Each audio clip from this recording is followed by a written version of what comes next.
अमर होने की कहानी।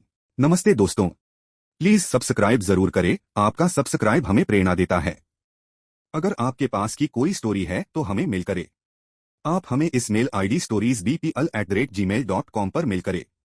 हम आपकी स्टोरी जरूर चैनल पर डालेंगे। आज के समय में हर कोई चाहता है लंबी उम्र और जवानी की तरह जीना, और किया हो जब एक बाबा को ज्ञान हो जाए कि कैसे अमर होना है। आज की कहानी में जानें।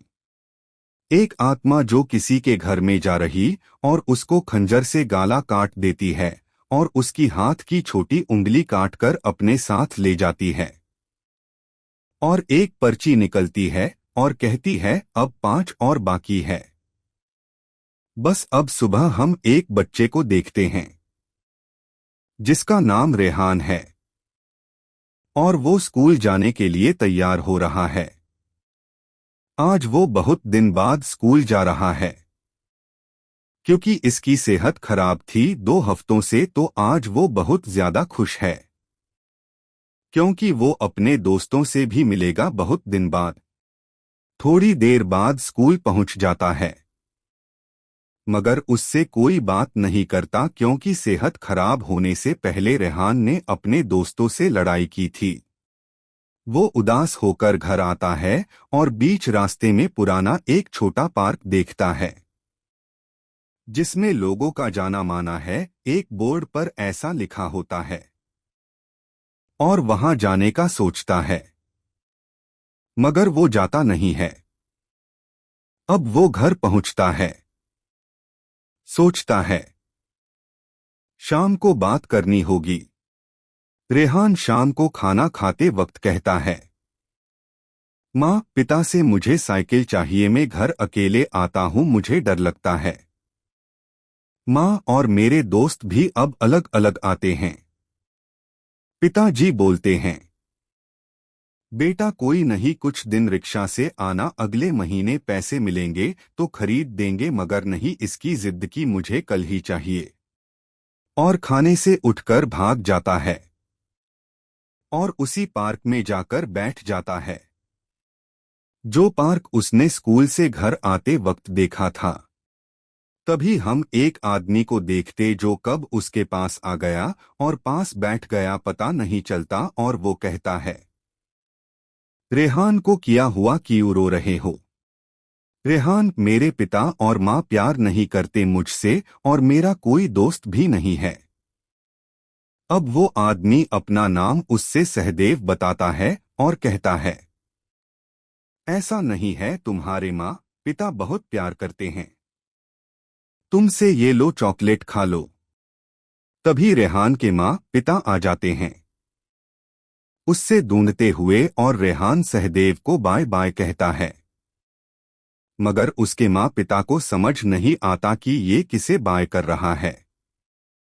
और तभी सहदेव उनके साथ उस पार्क से बाहर निकलने की कोशिश करता है मगर बाहर जा नहीं पाता और एक शक्ति उससे पीछे कर देती है और रेहान और उसके पिता और माँ घर पहुंच जाते हैं। अब हम उसी आत्मा को देखते हैं जिससे हमने पहले देखा था। वो फिर किसी के घर में जाता है और इस बार 2 लोगों को खंजर से मार देता है और उनके हाथ की उंगली काटकर साथ ले जाता है और पर्ची निकल के कहता है, बस 2, अब बस 2 बच गए हैं, और हंसता हुआ आगे बढ़ता है। अब अगली सुबह हम फिर रेहान को देखते हैं और उसके पिता कहते हैं, बेटा अगले महीने पक्का ला देंगे, ठीक है, चिंता मत करो, बस कुछ दिन दिक्कत कर लो। और ये कहते हुए रेहान को स्कूल छोड़ देते हैं और खुद ऑफिस चले जाते हैं। अब आज रेहान खुश था, उसने कल वाला सारा काम कर लिया था और उससे कोई चिंता नहीं, चाहे उससे कोई बात करता हो या न। अब छुट्टी के बाद रेहान उसी पार्क में जाता है और सहदेव मिलता है और कहता है, कल तुमने मुझे चॉकलेट दिया था, अच्छा था।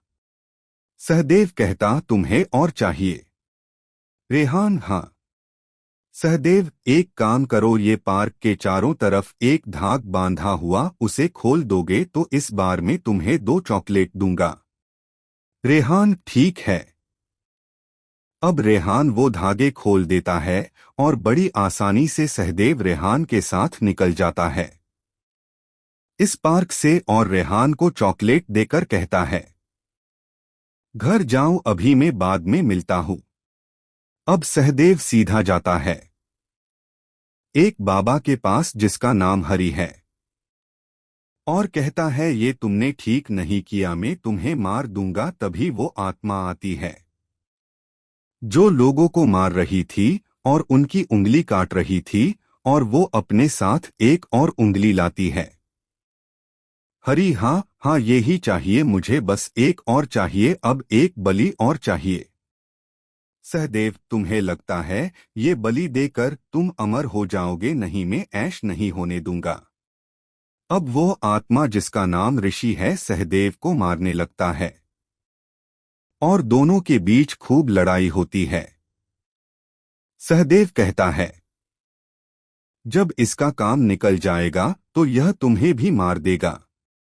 अब हमें पूरी कहानी समझ आती है। सहदेव बाबा हरि का विद्यार्थी था और सहदेव को पता चल गया कि ये बाबा हरि अमृत के पाने के लिए लोगों की बलि दे रहा था।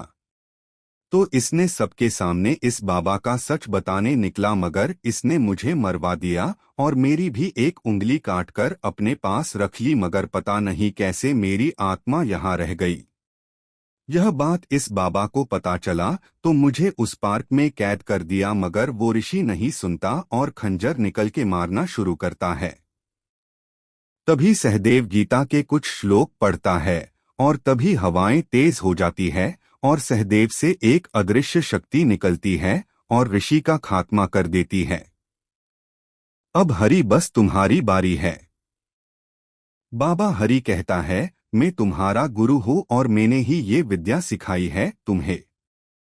सहदेव, हाँ, मगर गुरु कितना ही बड़ा हो, चाहे कितना ज्ञानी हो, गलत दिशा की और जो चलता है सबका अंत होता है। भगवान श्री राम ने रावण का वध किया था, मैं तुम्हारा करूंगा। बाबा हरि और सहदेव दोनों एक दूसरे को टक्कर दे रहे हैं और दोनों के पास कुछ शक्तियां थी। सहदेव फिर से गीता से एक श्लोक पढ़ता है और जय श्री राम कहता है। एक बड़ी ही अदृश्य शक्ति आकाश से आती है और बाबा हरि पर गिरती है और उसका वध हो जाता है। और आखिर बार सहदेव रेहान से मिलकर उससे सीखता है, माँ पिता की हमेशा इज्जत करो और उनकी बातें माननी चाहिए। और यह कहने के बाद वो धरती से अलविदा लेता है। Please like, share and subscribe.